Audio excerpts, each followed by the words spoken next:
Baik, terima kasih atas kesempatan yang diberikan.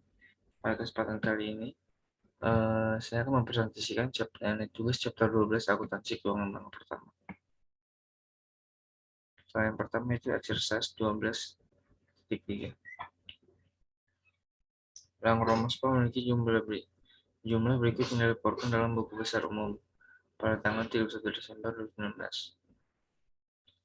Nah, pada soal ini kita diinstruksikan untuk berdasarkan informasi menghitung jumlah total yang akan dilaporkan oleh Langrova untuk aset tidak berwujud pada laporan posisi keuangan pada 31 Desember 2019. Yang B, jika suatu item tidak termasuk dalam aset tidak berwujud, jelaskan perlakuan yang tepat untuk tujuan pelapor. Nah, ini yang A-nya trademarknya sebesar 15.000 ditambah dengan excess of cost over fair value of net inventory atau aset of acquired goodwill-nya sebesar 75.000. Maka total intangible asetnya sebesar 90.000. Nah, pada B, diskon pada utang obligasi 35.000 harus dilaporkan sebagai akun kontra utang obligasi di bagian kewajiban jangka panjang pada neraca. Deposito dengan biro iklan untuk iklan untuk mempromosikan niat baik perusahaan sebesar 10.000 harus dilaporkan sebagai biaya atau sebagai iklan dibayar di muka di bagian aset. Aset lancar di neraca.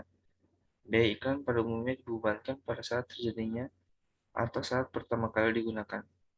Biaya peralatan yang diperoleh untuk proyek penelitian dan pengembangan 90.000 US$ harus dilaporkan dengan properti, pabrik dan peralatan di neraca karena peralatan memiliki penggunaan alternatif.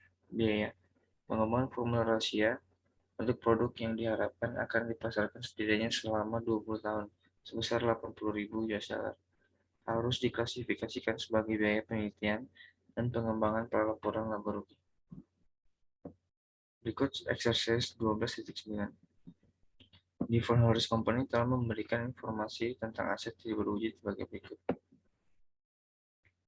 Harris mengeluarkan biaya penelitian dan pengembangan pada tahun 2019 sebagai berikut. Ada material dan equipment sebesar €142, personal sebesar €189, indirect cost sebesar €102, maka totalnya sebesar $433.000. Harris memperkirakan biaya tersebut akan dapat diperoleh kembali pada 31 Desember 2020. Namun karena ketidakpastian di pasar, prosesnya belum mencapai kelayakan ekonomi. Bahan dan peralatan yang dibeli tidak memiliki kegunaan alternatif. Pada 1 Januari 2019, karena kejadian baru-baru ini di lapangan, Harris memperkirakan sisa umur paten yang dibeli pada 1 Januari 2018 hanya 5 tahun sejak 1 Januari 2019. Instruksi menyiapkan jadwal yang menunjukkan bagian tidak berwujud dari laporan posisi keuangan Harris pada tanggal 21 Desember 2019. Tunjukkan perhitungan pendukung yang dalam bentuk yang baik.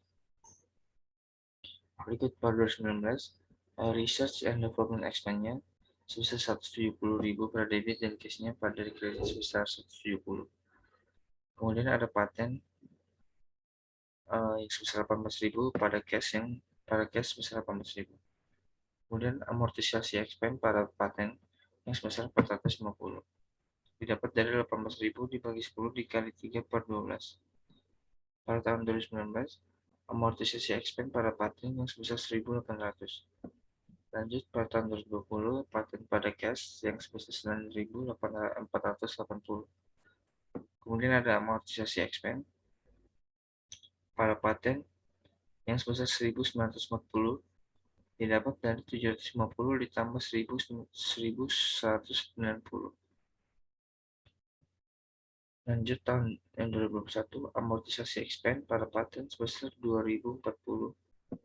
Kemudian pada tahun 2022, amortisasi expense pada paten sebesar 10.625. Nah, pada exercise 12.15, di bawah ini adalah informasi aset bersih yang terkait divisi King Santana Ltd. Tujuan divisi Ting adalah untuk mengembangkan pesawat bertenaga nuklir.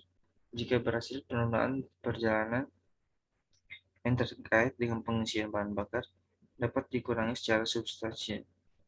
Banyak manfaat lain juga yang akan terjadi. Sampai saat ini, manajemen belum banyak berhasil memutuskan apakah write-down saat ini tepat. Manajemen memperkirakan arus kas bersih masa depan dari proyek tersebut sebesar 400 juta US dollar. Manajemen juga telah menerima tawaran untuk membeli divisi tersebut seharga 335 juta. Wajar dikurangi biaya untuk menjual. Semua nilai buku dan nilai wajar aset yang kewajiban dapat diidentifikasi adalah sama. Pada soal ini kita diinstruksikan untuk membuat jurnal untuk mencatat penurunan nilai pada tanggal 31 Desember 2019. Yang B, pada tanggal 31 Desember 2020, diperkirakan jumlah terpilihan divisi tersebut meningkat menjadi 345 euro, 345 US dollar dalam juta. Buatlah ayat jurnal jika ada untuk menaikkan nilai wajar ini. Nah, itu yang A, auto fees in connection-nya itu sebesar 15.000 dan organizational activity-nya cost-nya itu sebesar 7.000 dan state filing fee incorporate-nya sebesar 1.000. Maka total organisasi cost-nya sebesar 23.000 US dollar. Yang B, jurnal kenaikan nilai wajar itu organisasi expense sebesar 23.000 dan cash payable sebesar cash pada payable sebesar 23.000. Soal berikut problem 12 itu. Pada soal ini, dari data-data yang di atas, kita diinstruksikan untuk ini bagaimana item di atas yang berkaitan dengan kegiatan penelitian pengembangan dilaporkan pada laporan keuangan berikut. Nah, ini goodwill-nya sebesar 250 euro. Kemudian ada computation of environment-nya yang sebagai berikutnya itu di mana fair value-nya sebesar 1.600.000, carrying value-nya dari divisi yang sebesar 1.650.000. Kemudian ada peningkatan pada fair value-nya sebesar 150.000. Kemudian dikurangi dengan goodwill sebesar 250.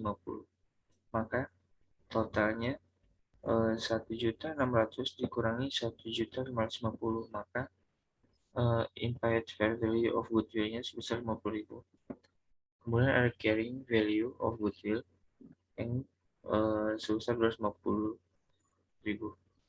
Maka impairment loss-nya sebesar 200.000 US dollar. Maka dicatat loss pada impairment sebesar 200.000, dan pada goodwill pada kredit sebesar 200.000. Sekian dari presentasi saya. Apa ada kesalahan mohon dimaafkan. Sekian dan terima kasih.